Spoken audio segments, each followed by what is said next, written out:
Hey everybody, got a new recipe here. I think you're absolutely going to love it.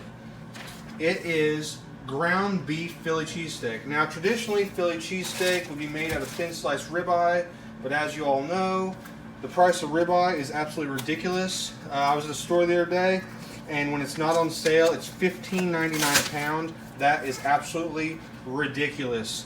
But I've got this 90-10 beef sirloin here, which is going to be just absolutely fabulous. This was like $5.49 a pound at Aldi. Well, actually, no, it's right there, $4.89 a pound. So this was on sale. It says use by, freeze by. I've had it frozen. We're gonna let this thing go. So, yeah, let's get it in a hot skillet, and I'm gonna go ahead and put you on time lapse, and then I'll tell you what we're doing as we go along. So let's get at it.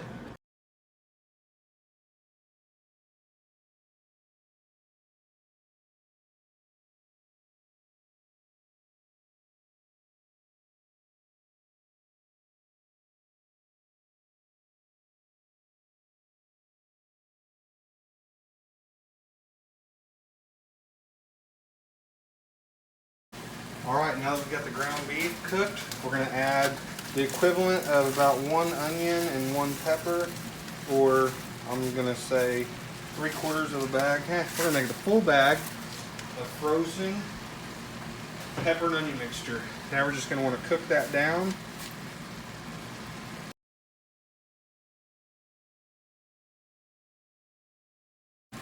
Alright, we've been cooking for a total of about, I'd say, 8 minutes so far. Now we're going to add the rest of the ingredients. We need 1.5 cups of beef stock,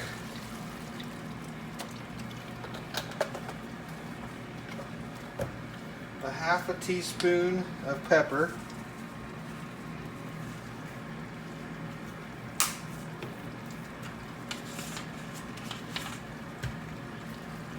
one teaspoon of garlic salt,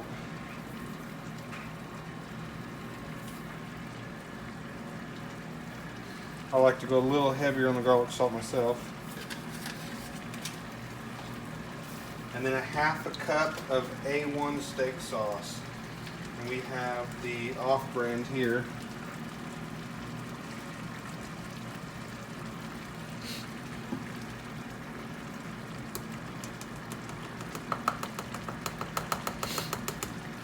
Alright, then we're just going to go ahead and continue to cook that.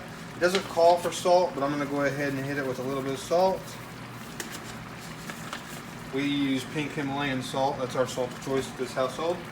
Now we're going to go ahead and let it cook for 10 minutes. See you in 10 minutes.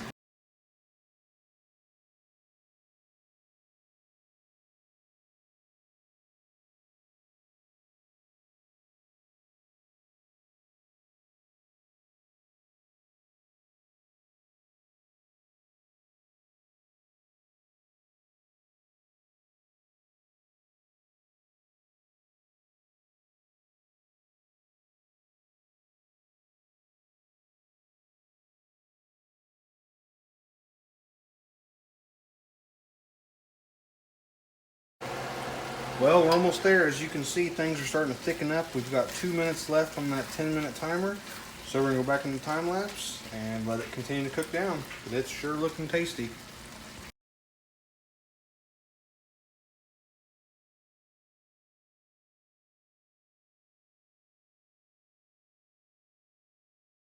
Alright, 10 minutes is up. Most of the water has been cooked out. Now, I'm going to take some provolone and lay it over the top, and then all that's going to be left is to serve it up on your favorite kind of bun. We're using just hamburger buns today, but you could use hoagie buns, hamburger buns, just whatever kind of bun you want to use. Just keep in mind, you're replicating a Philly cheesesteak. This is Philly cheesesteak sloppy joes. So use as many pieces of cheese as you'd like. The recipe calls for 6. 6 went around the edge. I'm going to fill these gaps with a 7th piece, just like that. Going to let that cook on down, let that cheese melt in, and we'll be serving it up. now that the cheese is all melted, I'm going to pull it off the heat and let it just set up a little bit to thicken as it sets, and then we'll be serving it up on buns. Alright everybody, time to serve this up, and I'm going to do open face style. For anyone who doesn't know what that means, it just means when you eat it, you're not going to eat it as a sandwich, you're going to just eat it with a fork. The sandwich is not going to be closed bun on bun, it's going to be served just like this. Look at that cheese, you get that stringiness from the provolone. Now doesn't that look delicious? I hope you try this recipe alone yourself, and remember, just because the price of meat's getting high doesn't mean you still can't have gourmet quality food at home. Have a great day.